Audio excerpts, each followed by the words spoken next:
ദുബായിൽ സന്ദർശകരായി എത്തുന്ന ആരോഗ്യ പ്രവർത്തകർക്ക് നല്ലൊരു അവസരം വന്നിരിക്കുകയാണ്.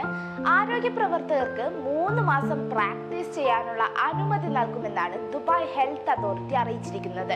ദുബായ് വേൾഡ് ട്രേഡ് സെന്ററിൽ പുരോഗമിക്കുന്ന അറബ് ഹെൽത്ത് കോൺഗ്രസിലാണ് ഇക്കാര്യം അധികൃതർ വെളിപ്പെടുത്തിയത്. താൽക്കാലികമായി അനുവദിക്കുന്ന പെർമിറ്റ് തൊഴിൽ തേടുന്നവർക്കും ആശുപത്രികൾക്കും വലിയ രീതിയിൽ ഉപകരിക്കുമെന്നാണ് വിലയിരുത്തപ്പെടുന്നത്. പ്രൊഫഷണൽ യോഗ്യതയുള്ള പ്രവാസികൾക്ക് ദുബായിൽ താൽക്കാലികമായി ജോലിയിൽ പ്രവേശിക്കാൻ സാധിച്ചാൽ ഭാവിയിൽ തൊഴിൽ അന്വേഷിക്കുന്നതിനും ഉപകരിക്കും. എന്നാൽ താൽക്കാലിക പെർമിറ്റ് നേടുന്നതിലൂടെ പിന്നീട് സ്ഥിരം പ്രൊഫഷണൽ ലൈസൻസ് ലഭിക്കുമെന്ന് ഉറപ്പിക്കാനാവില്ലെന്നും DHAയുടെ ഹെൽത്ത് റെഗുലേഷൻ വിഭാഗം പറയുന്നുണ്ട്. ഇതിലേക്ക് അപേക്ഷ സമർപ്പിക്കാനായി പാസ്പോർട്ട് കോപ്പി, എമിറേറ്റ്സ് ID അത് ഓപ്ഷണൽ ആണ്, ഫോട്ടോ, ബിരുദ സർട്ടിഫിക്കറ്റ്, സ്വന്തം രാജ്യത്തെ പ്രൊഫഷണൽ ലൈസൻസ്, CV-യുടെ കോപ്പി തുടങ്ങിയവ ആവശ്യമാണ്. ഓൺലൈനിൽ അപേക്ഷ സമർപ്പിച്ച് നിശ്ചിത ഫീസ് അടച്ചാൽ DHAയുടെ വിലയിരുത്തലിന് ശേഷം പെർമിറ്റ് ലഭിക്കും. താൽക്കാലികമായി ലഭിക്കുന്ന പെർമിറ്റ് പുതുക്കാനോ കൈമാറാനോ അനുവാദമുണ്ടാകില്ല.